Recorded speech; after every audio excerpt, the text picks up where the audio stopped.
देखते ही देखते सभी कष्टों को मिटाने वाली गहरी नींद ने आकर उनकी सारी रात की सब तकलीफ दूर कर दी। गुरु महाराज अचेत से होकर वहीं वैसे ही सो गए। सवेरे नंद रानी नीचे उतर कर आईं। देखा गुरुजी के कमरे का द्वार खुला है। कमरे के भीतर झांक कर देखा गुरुजी भीतर नहीं है। लेकिन यह क्या मामला है? रात में पलंग दक्षिण की ओर बिछा था, अब उत्तर की ओर चला गया है। बाहर निकलकर नौकरों को पुकारा, लेकिन व्यर्थ। अभी कोई उठा ही नहीं था। गुरुजी कहां गए? एकाएक उनकी नजर एक तरफ गई तो वे आश्चर्य से कह उठी, ये क्या है? एक कोने में जहां कुछ अंधेरा सा था, एक आदमी सा जान पड़ा। हिम्मत करके नंद रानी आगे बढ़ी। पास जाकर झुककर देखा, यह तो उन्हीं के गुरुजी हैं। आशंका से वे चिल्ला उठी, गुरुजी, गुरुजी! गुरु महाराज उठकर खड़े हो गए। बोले, रात भर कितना कष्ट मिला, क्या बताऊं बेटी। नंद रानी ने घबरा कर पूछा, क्या हुआ गुरुजी? गुरु महाराज ने कुछ रुआंसे से होकर कहा, नया मकान तो तुमने जरूर बनवाया है बेटी, लेकिन उसकी छत सब जगह से चलनी हो रही है। रात भर जो पानी बरसा वह बाहर नहीं गया, सारा मेरी देह के ऊपर ही गिरता रहा। खाट खींचकर जिधर भी ले गया वहीं पानी टपका।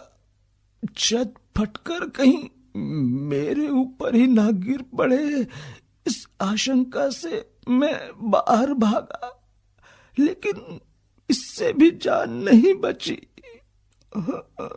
बड़ी कोशिश और अनुनय विनय से घर में लाए गए गुरुजी की यह करुण कहानी सुनकर और अपनी आंखों से उनकी बुरी दशा देखकर नंद रानी की आंखें भर आईं। उन्होंने कहा, लेकिन गुरुजी, घर तो यह तिमंजिला बना है, आपके कमरे के ऊपर खुली छत नहीं है। और भी कमरे हैं, वर्षा का पानी 3-3 छतों को तोड़कर आपके ऊपर कैसे गिर सकता है? कहते कहते एकाएक उन्हें ख्याल आया कि शायद यह शैतान लालू की कोई कारस्तानी होगी। वे दौड़कर कमरे के भीतर गईं। बिछौना टटोल कर देखा, बिछी हुई चादर बीच में बिल्कुल भीग गई थी। ऊपर नजर डाली तो देखा मसहरी से अब भी बूंद बूंद करके पानी टपक रहा है।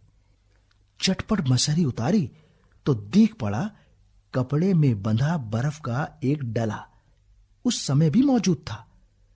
नंद रानी सब समझ गई। पागल की तरह झपट कर वे बाहर निकली और जो नौकर सामने दिखा उसको चिल्लाकर हुक्म दिया, देखो दुष्ट कहाँ गया।